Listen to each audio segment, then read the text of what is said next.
हिंदू पर कैसे आंच आ रही है? किसी से डरने की क्या जरूरत है, हम तो हैं, कोई डर थोड़ी रहा है। डर रहा होता तो इतना मुखर करके क्यों बोलता, कोई डर रहा होता तो इतना ताल ठोक कर ललकार कर कोई पूरे नेशनल मीडिया के सामने क्यों बोलता, कोई डर रहा होता तो सबका सामना क्यों करता, डर रहा होता तो आपसे डिबेट में बात, आपसे आपके प्रश्नों के क्वेश्चन के आंसर क्यों देता। ठीक है, तो अगर डर नहीं रहते तो हिंदू डर नहीं रहा, हिंदू जग रहा। ठीक है, आपके ऊपर हिंदुओं को बहुत भरोसा है। अच्छा आप कह रहे हैं, धन्यवाद। एक मिनट धीरेन्द्र जी, आप कार्यक्रम मत छोड़िए, बस मुझे 5 मिनट दे दीजिए। मेरे मुश्किल से 2-3 सवाल और हैं। ठीक है, अब आप इतने मुश्किल से मिले हैं तो आप और आपका और मेरा तो एक अलग रिश्ता भी नहीं, हम दोनों हमारे सामने बहुत कैमरा है, कार्यक्रम नहीं छोड़ते, आप सामने आ जाओ, 2 से 3 तो मैं कह रही हूँ ना आपसे, बस मुझे एक बात बता दीजिए कि आप एक बात बता दीजिए, आपके अंदर लोगों की इतनी आस्था है, लोगों का इतना विश्वास है, लोग कह रहे हैं, मैं आप सोशल मीडिया जाएंगे तो बहुत सारे सवाल हैं आपके भक्तों के, हमने भी वहां पर धाम में जाकर भी भक्तों से पूछा, वो कह रहे हैं बाबा जी क्यों नहीं आ जाते सामने, बाबा जी क्यों नहीं जाके उनका चैलेंज स्वीकार कर लेते, दिक्कत क्या है? हमें बाबा जी पे पूरा भरोसा है, बालाजी महाराज पे पूरा भरोसा है, सांच को आंच कैसे? हमने चैलेंज एक्सेप्ट किया है। पहली बात तो उन्होंने कोई चैलेंज लीगली नहीं भेजा। अच्छा। ना कोई हमारे पास चिट्ठी भेजी, ना उन्होंने कोई अपना व्यक्ति भेजा। अब ये झूठी मूठी बातें, कोई अपने घर के अंदर चूड़ी बजा करके नाचता रहे, नंगा नाचता रहे, हमें क्या लेना देना है? उनको दिक्कत है वो आ जाए। और रायपुर छत्तीसगढ़ हमारा क्षेत्र नहीं है कि हम घर में बैठ करके दुबक करके ललकार लें। ये 3rd प्लेस है, ना उनके बाप का ना हमारे बाप का। आ जाए, कल भी दरबार लगना है ठठरी। लेकिन धीरेन्द्र जी वो कह रहे थे क्या वो किसी न्यूट्रल बैकग्राउंड पे भी आने के लिए तैयार है? कोई ऐसी जगह जहां पर ना नागपुर हो, ना मध्य प्रदेश, छत्तीसगढ़ या छतरपुर धाम हो, कोई ऐसी जगह जो दोनों के लिए वो बता दें। हम तो शिमला चलेंगे, हम तो दिल्ली हम कह रहे हैं आप न्यूज नेशन आ जाइए, आपसे मुलाकात का भी मन है, आप न्यूज नेशन आ जाइए, न्यूज नेशन के मंच पर आ जाइए। किलोमीटर है, ये झूठी बात।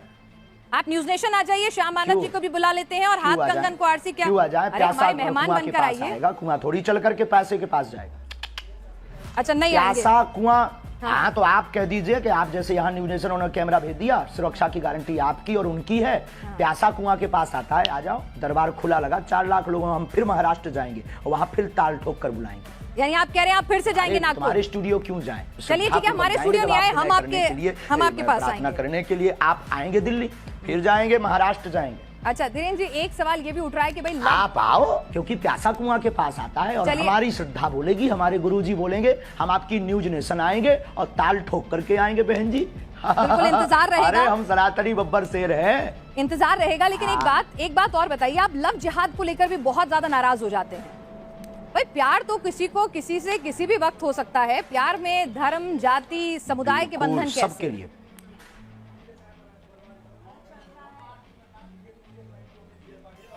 हाँ, लेकिन प्यार करना गलत नहीं है, लेकिन प्रायोजित ढंग से प्यार के चक्कर में फंसाकर हमारी बहन बेटियों के 36 टुकड़े करना क्या सही है? आप पक्षधर हो इसके। यानी आप हिंदू मुस्लिम की शादी के खिलाफ नहीं है, बस वो बताकर शादी करें, बताकर प्यार करें कि मैं मुसलमान हूं या मैं हिंदू हूं। आप हिंदू मुस्लिम की शादी के खिलाफ नहीं है? हाँ, हमें कोई दिक्कत नहीं है, हिंदुओं से भी मुसलमान की बहनें भी कर सकती हैं। आपने कहा था कि आपने जिस तरह से सवाल के जवाब में, आपका जवाब मैं सुन रही थी, आपका इंटरव्यू था कि अगर कोई हम पे बंदूक उठाए तो उस पे बंदूक तान दो। मतलब आप गांधी जी को नहीं मानते कि कोई एक गाल पे तमाचा मारे तो दूसरा गाल आगे कर दो? महात्मा गांधी के हम पूर्ण समर्थन में हैं, उनकी अहिंसा वाली बातें हमारे रंग रंग में भरी हुई हैं, लेकिन आत्मरक्षा करना भी तो उन्होंने ही सिखाया। अब जब मर जाएंगे तो फिर कौन आत्मरक्षा करना सिखाएगा? जब हम ही नहीं रहेंगे, शरीर नहीं रहेगा, तो कहाँ का कानून, कहाँ का संविधान, कहाँ की विचारधारा, सब शून्य हो जाएगी। तो आत्मरक्षा करना ही तो एक कानून है। आत्मरक्षा संविधान पढ़ा? जी बिल्कुल, लेकिन आप जिस तरह से बुलडोजर की बात करते हैं, लॉजिकल है माय डियर सिस्टर। नहीं, आत्मरक्षा इलॉजिकल नहीं है, लेकिन लोगों के घर पर बंदूक, बुलडोजर, वो भी आत्मरक्षा है। अच्छा एक बात और अंतिम हम बोल देंगे, हमारी प्यारी बहन, आपकी जय हो, आपके साथ एक नाता है कि आप भी हनुमान भक्त हो। अंतिम बोल देते हैं कि आज हमको जिन जिन को दिखाना था पूरे भारत को, हमने दिखा दिया कि भ्रम फैलाना बंद कीजिए। और हम फिर कहते हैं कल का दरबार लगना है, उनको खबर भेज दीजिएगा, नहीं तो आज के बाद इस प्रकार से कोई भी बात नहीं करेगा उस आदमी के बारे में, उसको हम भगोड़ा घोषित कर देंगे। ठीक है, आप ये बताइए आप शादी कब कर रहे हैं?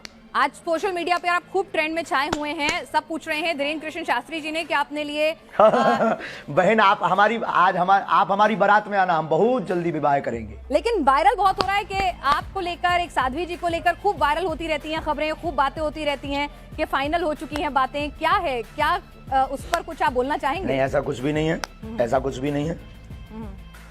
ये मिथ्या और झूठ है, ये गलत मिथ्या और झूठ है, और जब भी करेंगे डंका बजा करके करेंगे। तो लड़की पसंद कर ली आपने? बहुत बहुत धन्यवाद। अब आप सामने आएगा, कुछ बातें सामने समझ में आई। कल दरबार लगना है, अगर हो सके तो आपको बहुत प्रश्नों के उत्तर कल दरबार में मिल जाएंगे। आ जाओ, आकर के बैठ करके देखो, और फ्लाइट का टिकट आज रात को ही करवा लो, कल पनीर हम खवाएंगे बहन।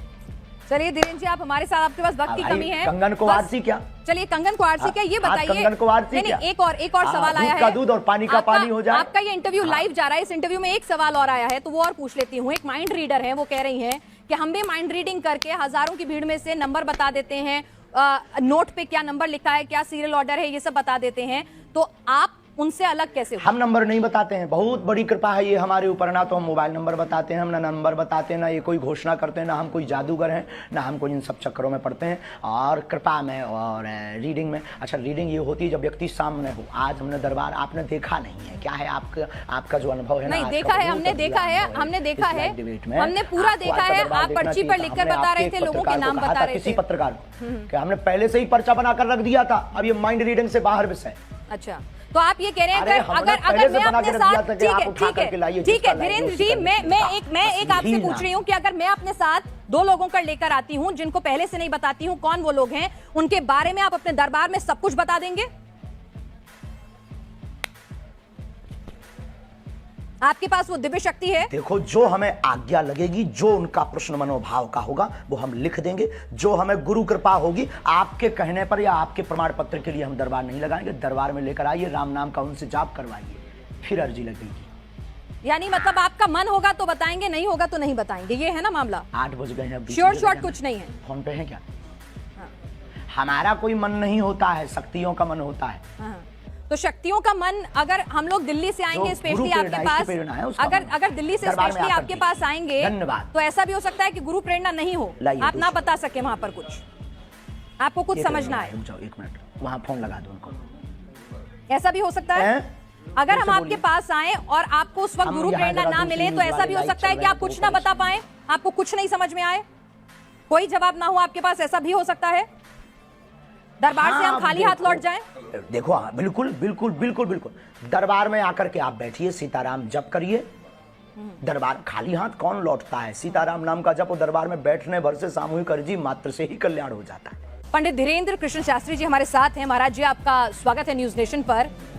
ये बताइए कि आपने तो आज खुला दरबार भी लगा दिया, लेकिन आपके चैलेंज देने वाले, बहुत धन्यवाद बहन जी, आपको चैलेंज देने वाले अभी भी संतुष्ट नहीं है। वो कह रहे हैं दरबार जो है वो छतरपुर धाम में ही क्यों लगा रहे हैं,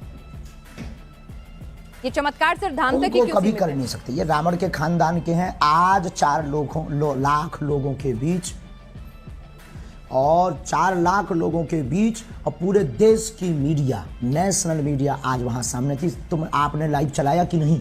लाइव चलाया होगा तो उसमें आज देखा होगा सनातन का झंडा गड़ गया, चुनौती देने वाले के मुंह पर तमाचा लग गया है। और आप, हमें सफाई देने की आवश्यकता नहीं है। जिसको जरूरत हो लिंक पर जाकर देख ले, अथवा कल फिर दरबार रायपुर छत्तीसगढ़ में लगेगा, उसको देख ले। ठीक है, एक बात बताइए, मैं आपसे समझना चाहती हूँ कि लोगों को जरा ये समझाइए कि आपको जो ये कृपा प्राप्त है, ये आखिर कैसे मिली है? ये कृपा कहाँ से आई है? किस तरह से आपको ये शक्ति मिली है? थोड़ा समझाइए ताकि लोगों को भरोसा हो सनातन की शक्ति में। बहुत अच्छा प्रश्न है। हमारे परंपरा में 3 पीढ़ियों से दरबार लग रहा। हमारे दादा गुरुजी भी दरबार लगाते थे। दादा गुरुजी के पूर्व में भी एक संत थे, वो भी उन पर भी कृपा थी। तीसरी पीढ़ी में हम हैं, और ये बचपन से ही हम बागेश्वर बालाजी के चरणों की सेवा में हैं। सनातन में मंत्रों की ताकत का प्रत्यक्ष प्रमाण बागेश्वर बालाजी का दिव्य दरबार है। भारत के इतिहास में पूरी नेशनल टीवी के सामने, चैनल के सामने आज तक किसी भी पादरी या मौलवी ने नहीं दिखाया होगा, लेकिन भारत के इतिहास में पहली बार आज रायपुर में बागेश्वर बालाजी ने झंडा गाड़ा है।